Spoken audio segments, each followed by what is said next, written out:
Good Tuesday morning now, everyone. Did you have fun yesterday? I love that show because I love the Dolphins.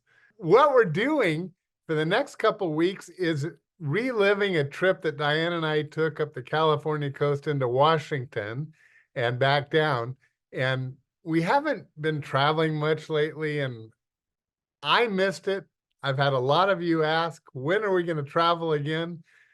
I don't know the answer to that, but I do know that we have these experiences and we're looking for God's beauty and creativity in the things that He has made. Today we're going out to Anacapa Island well, you're going to hear all about it. Let's join myself in Washington right now. I know some of you use this as kind of a devotion time, and in a way it's meant that to be, because we bring in the Lord every single day. By the way, this is beautiful Lake Chelan in the background, which is in northeastern Washington. If you missed Friday's show, Diane and I have come up here to celebrate our 50th wedding anniversary, and that has to do with the fact that we came here on our earlier anniversary, our 35th. But we want to share not only Lake Chelan with you, which we will do later on in a week or so, but we wanted to share the trip that it took to get up here. So Friday, on day one of the new season, we showed you what I love, one of the things I love in the ocean. That's dolphins. So we had gone on a 3-hour cruise out to Anacapa Island, out of Ventura Harbor. We saw dolphins along the way, and we talked about God's amazing creation with those dolphins. I wanted to just share with you Anacapa Island today. It's not something I knew anything about prior to going, so I know some of you are a lot smarter than me, so you probably do know about it, but we'll show you some video just in a minute or two.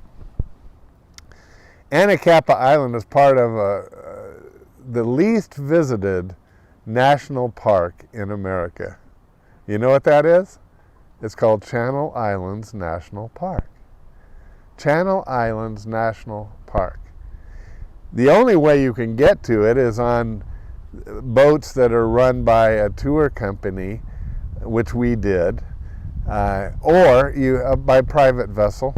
You could do that. It is not visited very much, and so it's very pristine and not bothered by mankind, you could say. I was told that it's amazing snorkeling, that it's like, well, the term they used was the underwater Galapagos Islands, that there's so many species and so that live out there that it's just amazing. Well, I did not go snorkeling or scuba, but we did go out there on the ship. Let me give you the verse for the day.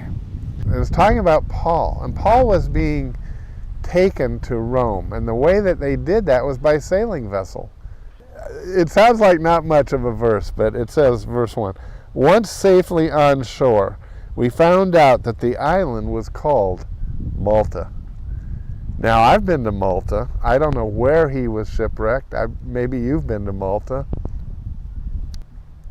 I find it significant, and the reason when I read that verse, I want that verse to tell me the whole story. And that is one of faith. Because there's this massive storm. If you read in Acts 27, you'll read about an amazing storm. And those guys that were the crew of the ship that Paul was on, I believe came to faith. And Paul led them to faith. And why do I say that? Well, in Acts 27, at verse 31, it says, then Paul said to the centurion of the soldiers, unless these men stay with the ship, you cannot be saved. They were thinking of abandoning it, and he told them no. God says, stay with the ship. So the soldiers cut the ropes that held the lifeboat and let it fall away. That probably took a lot of faith to cut off the lifeboats and just go on, because Paul says that God says you'll be saved if you stay on this ship.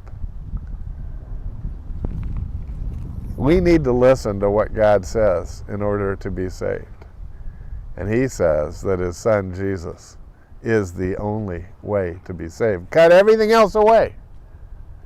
And when you do it, and you turn to Jesus, and once safely on shore, our verse for the day, we found out that the island was called Malta. Well, let's listen.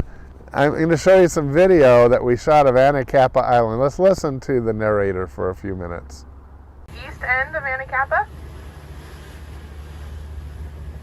And this is definitely an arch you cannot drive a boat through. But on optimal conditions, you can definitely take a kayak right through the center of the arch here. And it's a good time also to look back at the lighthouse. That was the last lighthouse constructed on the California coastline back in about 1932. And our islands here run east to west direction. So looking straight through the arch here is looking due south. And the next point of land you would actually hit out in the Pacific there is Antarctica.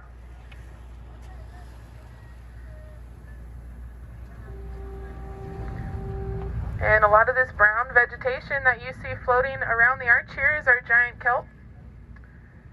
And that holds on to a rocky substrate on the ocean floor with a holdfast. It's kind of like a root system. And it reaches all the way up and canopies on the ocean surface, where those long blades of the kelp photosynthesize the sunlight. And it's a great habitat for lots of marine mammals and fish down below. And I'm sure most of you actually use kelp today. If you took a shower, put on lipstick, ate certain foods, kelp derivatives are in household beauty products and food that we consume and use every single day. And it's actually harvested just north of Santa Barbara. There's a big boat called the kelp cutter that has rotating tooth-like saw on the bow of it, and it cuts off 3 to 5 feet of the canopy. And kelp is one of the fastest growing algae. In optimal conditions, it can grow to almost 3 feet a day. And we're gonna make our way just around the south-facing side of Anacapa, hopefully to find some of our local resident California sea lions, or even maybe rocky outcroppings close to the water's edge. But these California sea lions here, they have a narrow, more dog-like face. They're able to bark, and they actually have external ear flaps.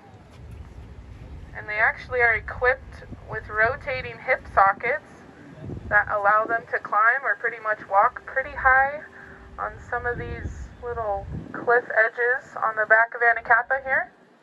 And Anacapa is made up of all mostly lava rock, so it's very soft and porous. And it erodes very fastly.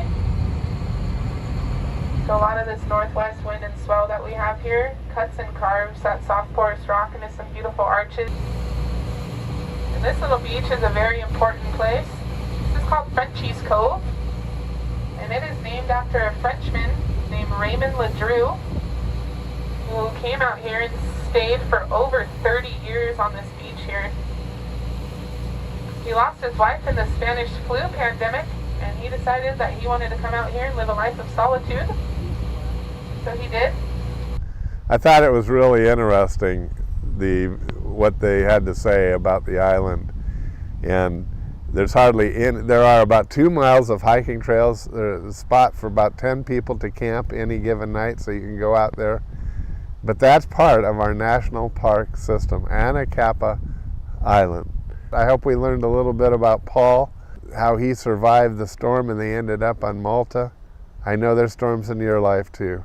Just listen to the Lord. That's our lesson for today, and we'll be back tomorrow with another completely different part of our trip, and we'll see God there too.